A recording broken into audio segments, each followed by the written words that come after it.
Welcome to part 5 of our audio mastery series in CapCut. In this episode, we'll talk about balancing your audio levels, specifically your background, music, voice, and effects, so everything sounds great together. If your sound effects are too strong, they'll distract from your story.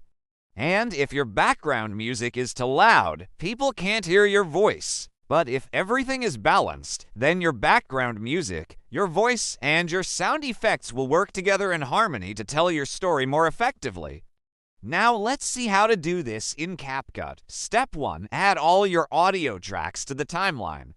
That means your main voiceover, your background music, and any sound effects you want to use. Step 2. Tap on each audio track and adjust the volume slider.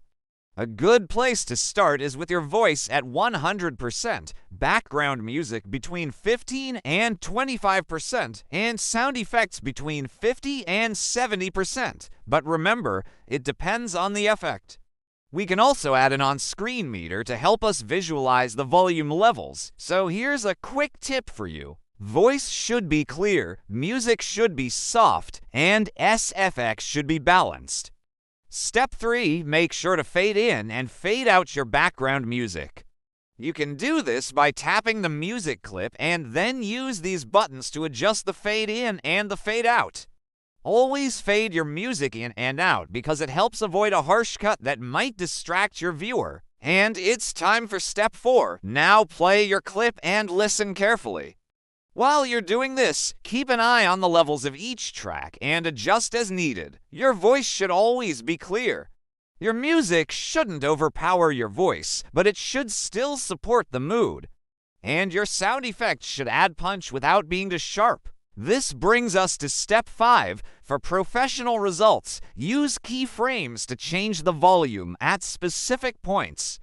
For example, lower the music during a voiceover and then raise it again when there is a pause or a change in the visuals.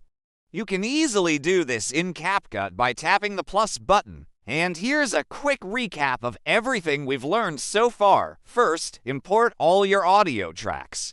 Second, adjust each one's volume. Third, fade the music in and out. Fourth, fine-tune the balance by listening carefully to each track. And fifth, use keyframes for dynamic changes. Now you know how to balance audio like a pro in CapCut. In the next episode, we lines take things to the next level with advanced audio tricks like beat sync and auto captions with sound cues. Now it's time to wrap up. On a side note, I really enjoyed making this video. I hope you liked it too. If you did, please hit that like button and don't forget to subscribe so you never miss an episode. Now I'm curious to hear from you. Do you usually keep your background music soft or do you like it loud and energetic? Jump in the comments and let me know. Thanks for watching and I'll see you in the next one.